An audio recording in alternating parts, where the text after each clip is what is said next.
विधना के तोहरो लेख हो बेटी, लिखले भाग्य विधाता हो। विधना के तोहरो लेख हो बेटी, लिखले भाग्य विधाता हो। ओहे छुटकी भरा से नुरबा, बनी तोहरो सुहाग हो। चुटकी भरा से नुरबा, बनी तोहरो सुहाग हो।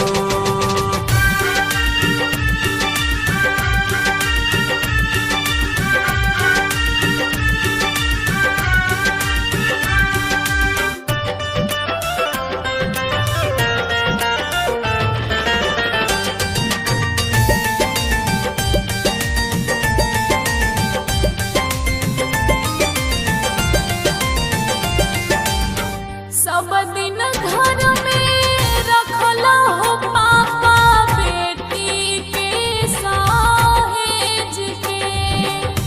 सब दिन घर में रखला हो पापा बेटी के सहेज के।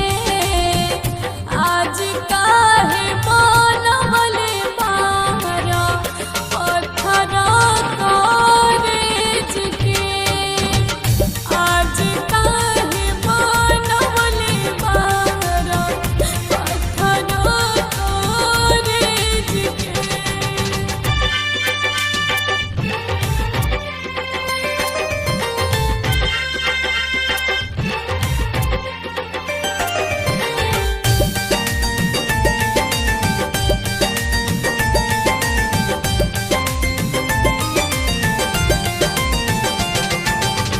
दुनिया के इहे चलन हो बेटी, सदियों से चलिया बेला। दुनिया के इहे चलन हो बेटी, सदियों से चलिया बेला।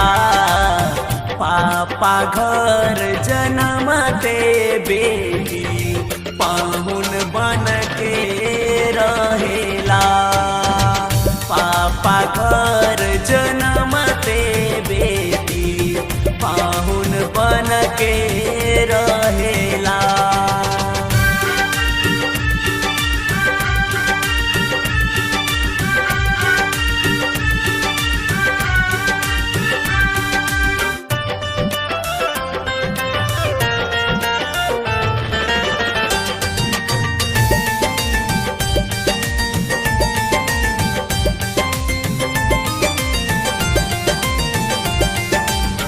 झर झर अखिया पूछे हो पापा, कैसे तेजब कॉलेज के। झर झर अखिया पूछे हो पापा, कैसे तेजब कॉलेज के।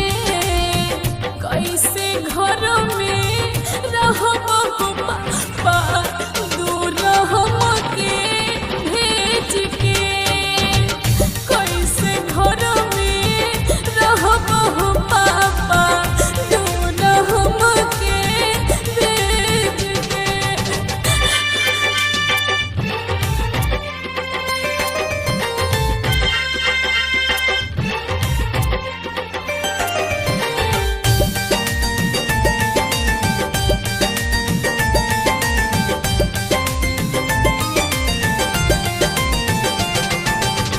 जैसे जल बिना मछली हो बेटी, वैसा ही पापा तरपेला। जैसे जल बिना मछली हो बेटी, वैसा ही पापा तोहर तरपेला। कैसे करी तोहरो विदाई, अखिया हमारो बरसेला।